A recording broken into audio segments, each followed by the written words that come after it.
जय जय रघुवीर समर्थ. शुका सारिखे पूर्ण वैराग्य ज्यांचे, वसिष्ठा परिज्ञान योगेश्वरांचे.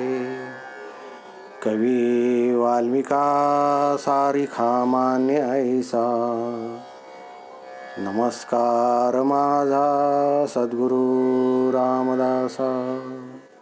जय जय रघुवीर समर्थ. अंतर्भावाच्या मागील भागामध्ये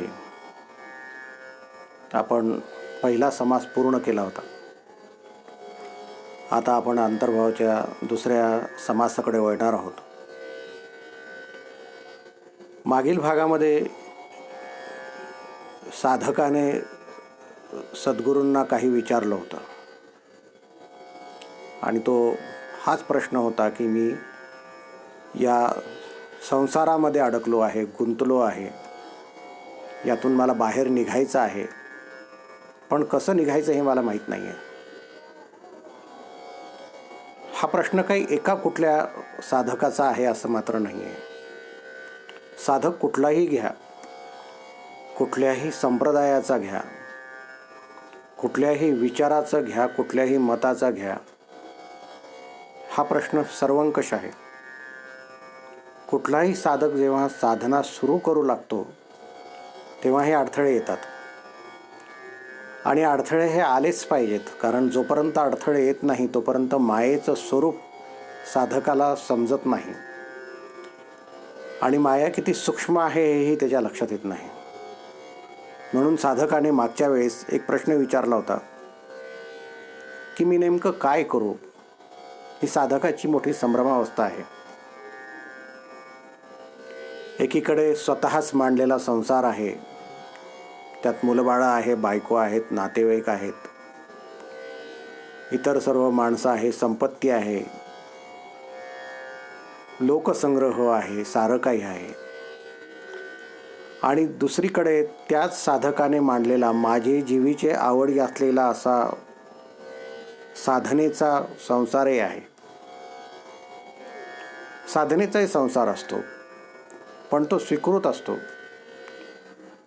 साधकाने तो आपल्या आत्मकल्याणासाठी निवडलेला असतो.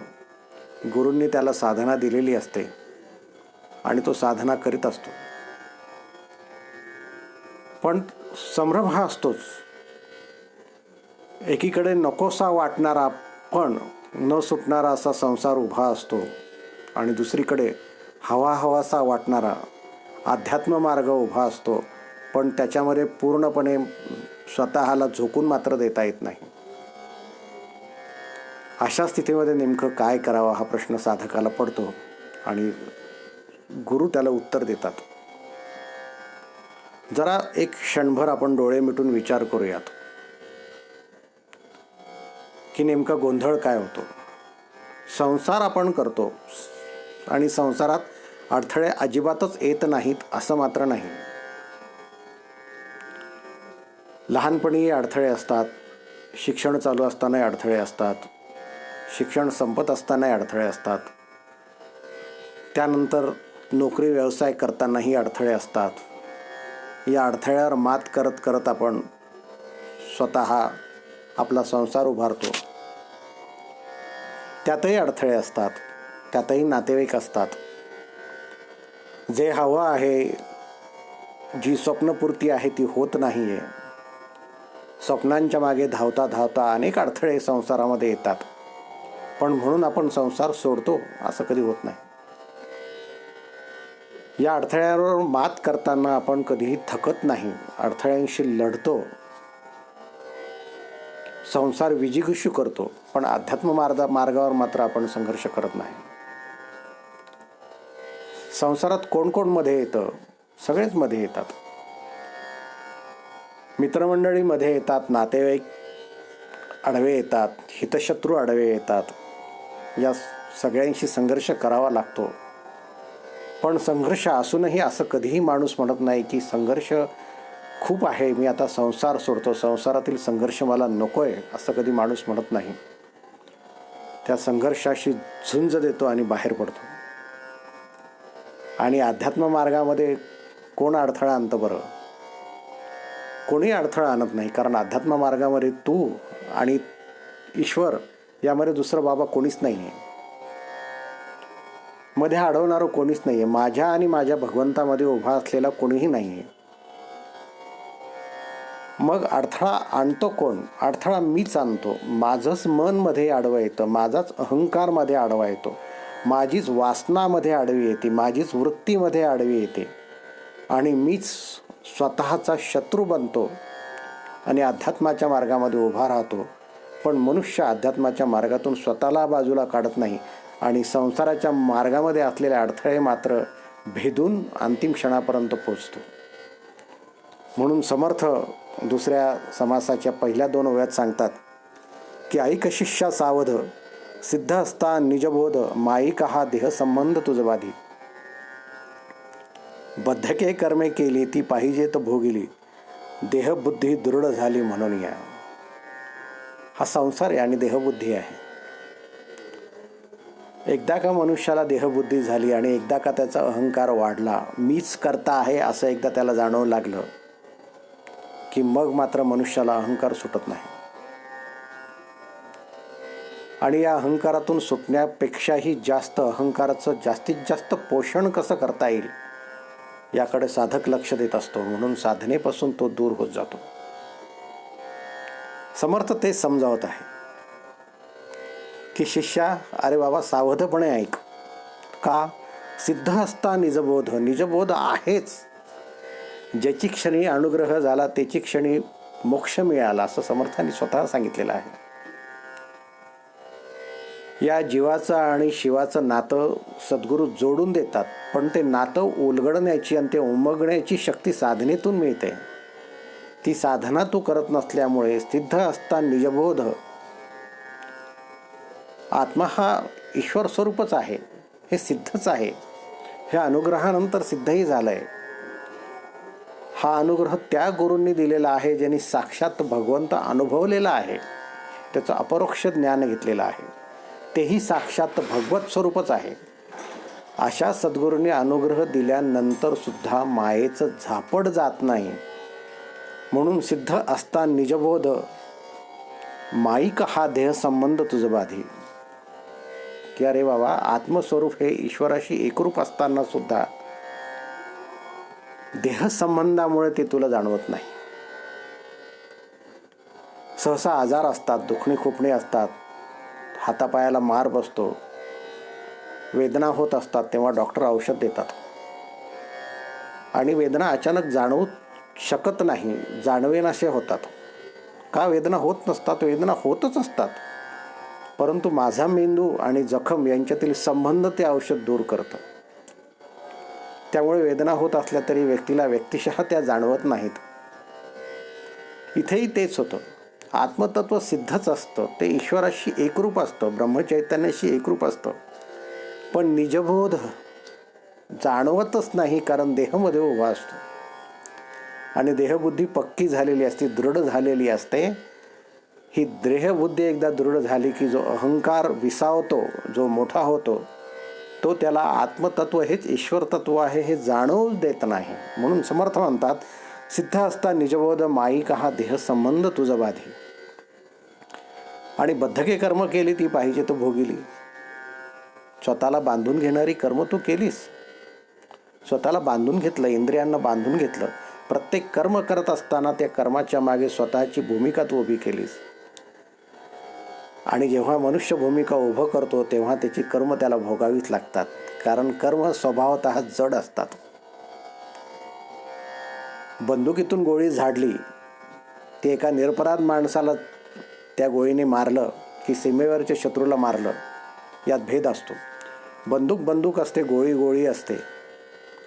बंदुकीतून गोळी झाडण्याचं कामही तसंच असतं. पण एका निरपराध माणसाचा जर खून झाला तर त्याच्यासाठी शिक्षा होते आणि सीमेवर जर शत्रूला मारलं तर त्यासाठी शौर्य पुरस्कार मिळतो. हा त्यातला भेद असतो, कारण कर्मामागची भूमिका महत्त्वाची असते. म्हणून बद्धके कर्म करत असताना जर भूमिका आपण त्याच्या मागे उभी केली, सद्गुरूंच्या चरणी समर्पण नसेल ईश्वराच्या चरणी जर समर्पण नसेल तर मनुष्य कर्माने बांधला जातो. आणि जर बद्धके कर्म केली ती पाहिजे भोगिली, देहबुद्धी दृढ झाली म्हणून या. देहबुद्धी दृढ झाली आहे. मीच आत्मा आहे, मीच स्वतः कर्ता आहे याची जाण, याचा अहंकार तुझा वाढू लागला. आणि या वाढलेल्या अहंकारामुळे तू स्वतःला कर्ता समजू लागला. आणि ती कर्ता समजल्यामुळे कर्माची फळंही भोगणं भाग आहे. आता कर्म तुला बांधणार आहेत आणि ती सोडणार आहेत, पण तरीही वारंवार एक गोष्ट लक्षात ठेव. ऐक शिष्या येथीचे वर्म, स्वय तूची आहेसी ब्रह्म, ये विषयी संदेह भ्रम धरूची नको. दासबोधात समर्थांनी 5व्या दशकातल्या 6व्या समासामध्ये सांगितलेलं आहे. जोपर्यंत आपली बुद्धी मी आत्मा आहे याविषयी दृढ होत नाही, जोपर्यंत मनुष्य अध्यात्माविषयी श्रवण करत नाही. अध्यात्माविषयी का? कारण माया ब्रह्म विवरावे तयासा अध्यात्म म्हणावे, तव ते मायेचे जाणावे रूप कैसे. माया कोणती आहे आणि ब्रह्म कोणता आहे, मी कोण आहे हे समजण्यासाठी अध्यात्म असतो. आणि जोपर्यंत मी माझं पण समजून घेत नाही तोपर्यंत व्यक्तीला देहबुद्धी बाधत राहणार आहे. म्हणून वारंवार अध्यात्म ग्रंथांचं श्रवण करणं महत्त्वाचं आहे. हे श्रवण केलं की आपोआपच देहबुद्धी हळूहळू नाहीशी होते. कारण ज्ञानमार्ग हा असा असतो की ज्ञानमार्गामध्ये मनुष्याची वासनाबीजं जळून खाक होतात. आणि जळलेल्या वासनेनिशी मनुष्य संसारामध्ये कधीच उभा राहू शकत नाही. म्हणून अध्यात्माविषयी श्रवण करावं. माया ब्रह्म विवरावे तयास अध्यात्म म्हणावे. एकदा माया आणि ब्रह्म यांच्यातला विवेक झाला की आत्मतत्व म्हणजे काय ते माणसाला कळू लागतं. आणि जसजसं आत्मतत्व म्हणजे काय माणसाला कळू लागतं तसं तसं त्याचं मनन होऊ लागतं. जसं जसं मनन होऊ लागेल तसं तसा त्याला आत्मतत्वाचा म्हणजेच ईश्वर तत्वाचा निजध्यास लागू लागतो. आणि जसा जसा निजध्यास लागू लागतो तसा तसा हळूहळू मनुष्य साधक हळूहळू ईश्वर स्वरूपाकडे जाऊ लागतो. हे साधनेचं सोपं सूत्र आहे. पण असं होत नाही ना. मी जीव आहे हा भ्रम सारखा असतो. आपण मागील भागात पाहिलं की जडदेहाला ब्रह्मचैतन्याचा स्पर्श झाला, परतत्वाचा स्पर्श झाला की मी पण तिथे येतं, आत्मतत्व तिथे येतं. या आत्मतत्वाला अहंकार झाला की मी पण तिथं येतं. आणि हे मी पण मनुष्याला बाधू लागलं की देहबुद्धी जड होते. या जड देहाबुद्धीपासून सुटणं हे साधनेचं पहिलं लक्षण आहे. म्हणूनच सद्गुरू आहेत, म्हणूनच सद्गुरूंचा अनुग्रह आहे आणि म्हणूनच अध्यात्म ग्रंथ आहे. म्हणूनच अध्यात्म ग्रंथाचं विवरण आवश्यक आहे. म्हणून सतत श्रवण आवश्यक आहे. श्रवण मनन आणि निधिध्यासाशिवाय मनुष्याला अध्यात्म मार्गाचं विवरण कळणार नाही. जोपर्यंत विवरण कळणार नाही तोपर्यंत त्याला विवेक निष्पन्न होणार नाही. जोपर्यंत विवेक कळणार नाही तोपर्यंत देहबुद्धी सुटणार नाही. आणि जोपर्यंत देहबुद्धी सुटणार नाही तोपर्यंत साधनेचं फूल काही उमलणार नाही. म्हणून लवकरात लवकर देहबुद्धी सोडणं गरजेचं आहे. हेच सद्गुरू हळुवारपणे त्याला समजावत आहेत. यानंतर अजून पुढे काय आहे हे आपण पुढील समासामध्ये बघूया. आज एवढंच पुढे. जय जय रघुवीर समर्थ.